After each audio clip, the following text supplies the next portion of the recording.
오늘을 사는 이야기, 여기는 맨디 라디오입니다.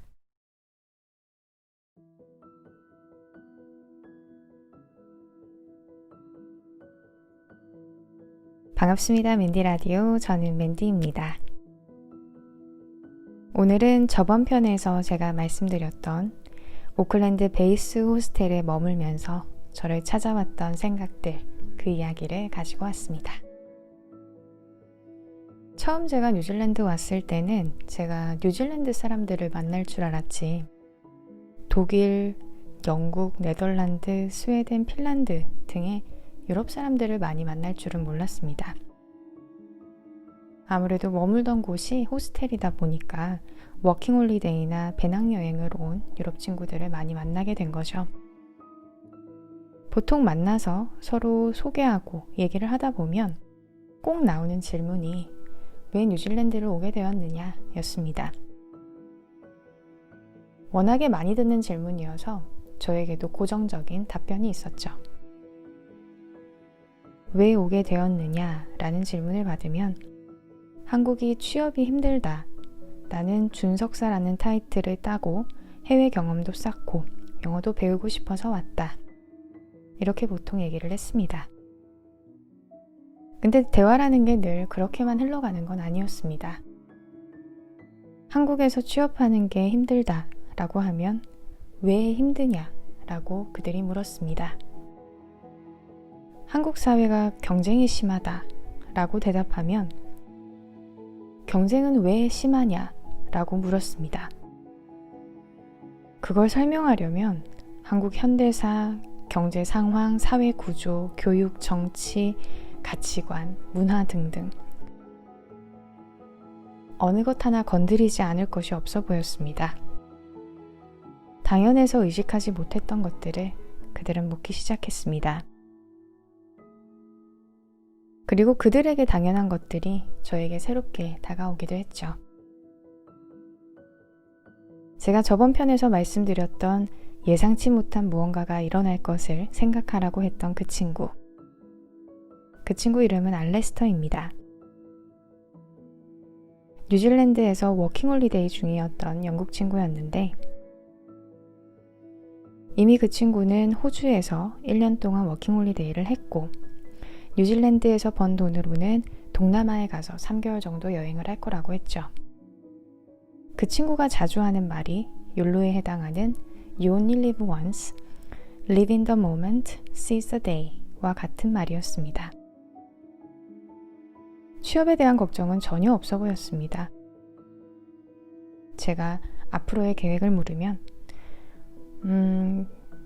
동남아 여행을 끝나고 영국으로 돌아가던지 다른 나라에서 워홀을 더 하던지, 그것도 아니면 아시아 국가에 있을 거라고, 그리고 사실 그 멀리까지는 계획하지 않는다고 했죠. 워홀을 해보신 분들이라면 한 번쯤은 보셨을 법한 흔한 레파토리죠. 처음에는 그 자유롭고 여유로운 마인드가 그렇게나 부러웠습니다. 도전해라, 현재를 살아라, 너무 걱정하지 말아라.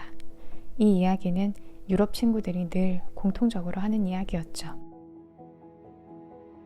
무엇이 그들을 그렇게 여유롭게 만드는지 궁금해지기 시작했습니다. 나도 정말 욜로를 외치면 여유롭고 자유로운 사람이 되는 걸까? 제가 호스텔에서 지켜본 알레스터는 말하는 것과는 달리 실속을 차리는 친구였습니다. 매일 일이 끝나면 수건으로 가림막을 해둔 자신의 침대 위에서 몰래 가계부를 쓰는 친구였죠. 다른 아이들과 같이 무언가를 사고 계산을 한 후에 자신이 조금이라도 손해를 본다 싶으면 당장의 언쟁도 마다하지 않던 친구였습니다. 전기기술자였던 그 친구는 영국보다 호주나 뉴질랜드에서 더 높은 시급을 받을 수 있는 친구였죠. 그 친구가 다른 나라로 워홀을 가겠다고 얘기할 때면 그건 늘 영어권이었고, 영어권이 아니라면 아시아에서 영어를 가르치겠다고 했습니다. 기본적으로 워홀을 오는 유럽 친구들은 우리가 소위 말하는 선진국 친구들이 많았습니다. 선진국이라 하면 복지도 잘 되어 있는 나라죠. 본인 스스로 노후를 대비하지 않아도 나라에서 주는 연금으로 노후를 대비할 수 있는 그런 다양한 제도가 그들의 기본적인 삶을 보장합니다. 그리고 영어라는 무기를 갖고 있죠.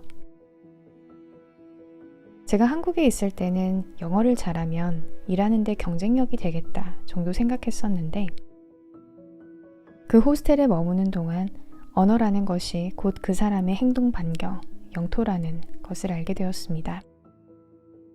알래스터는 영국이 아니면 호주로, 호주가 아니면 또 다른 영어권으로, 그마저도 아니면 영어를 가르치면 되는 본인만 원하면 기회는 도처에 있었습니다. 그러니까 이 친구는 욜로를 외칠 수 있는 자신의 현실에 기반을 두고 욜로를 주창하고 있었습니다. 놀이동산을 갔는데 그 친구는 자유이용권을 가지고 있고 어떤 기구를 타든 보다 튼튼한 안전바를 부여받는 사람입니다. 그리고 나는 빅5 티켓을 가지고 있고 무엇을 탈지 고민하는데 그 친구가 저에게 이렇게 얘기하는 거죠. 왜 기왕 온 놀이동산에서 타고 싶은 모든 것들을 도전해보지 않냐고. 그 친구의 욜로는 저에게 그렇게 다가왔습니다. 제가 참 부러워했던 그 여유로운 마인드는 사실 그 마인드가 꽃필 수 있는 환경에서 피어났던 것이었죠. 나도 저런 마인드를 가지면, 나도 욜로를 외치면 저렇게 여유로워질 수 있을까 했었는데 사실은 그걸 꽃필 수 있게 했던 환경이 더 중요한 문제 같아 보였습니다. 미래를 대비하고 고민하는 누군가의 마인드도 사실은 다 그만한 이유가 있는 거죠. 그래서 생각했습니다. 당장 떠나버리고 사고 싶은 것을 사는 것도 욜로이지만 버티고 이겨내고 준비하는 누군가의 삶의 태도 또한 한 번뿐인 인생을 잘 꾸려나가고자 하는 마음에서 기인한다는 것을. 여러분 오늘도 수고 많이 하셨습니다. 제 자가격리는 이제 6일 정도 남았습니다. 이제 호텔을 떠나면 집도 구해야 되고 일자리도 구해야 되죠. 제 친구는 평생 언제 또 호텔에서 공짜로 2주나 있어 보겠냐고 마음껏 즐기라고는 하지만 지금 당장은 제가 발사 직전에 로켓 같아서 하나라도 더 준비를 해서 여기를 나가보겠다 그런 생각하고 있네요. 근데 또 생각은 이렇게 하면서 제가 어제 오늘 동안 한 거라곤 드라마 나의 아저씨를 본 것밖에 없습니다. 연휴 끝나고 여러분들은 이제 다시 일상으로 돌아오셨겠네요. 날씨가 많이 쌀쌀해졌다고 들었습니다. 감기 조심하시고요. 사연 있으신 분들은 hellomandyradio@gmail.com으로 보내주시기 바랍니다. 좋아요와 구독 눌러주시면 찾아오시는 길이 더 편하실 거고요. 여러분의 댓글은 저를 그 즉시 웃게 합니다. 그럼 여러분, 우리 또 만나요. 이상 맨디였습니다.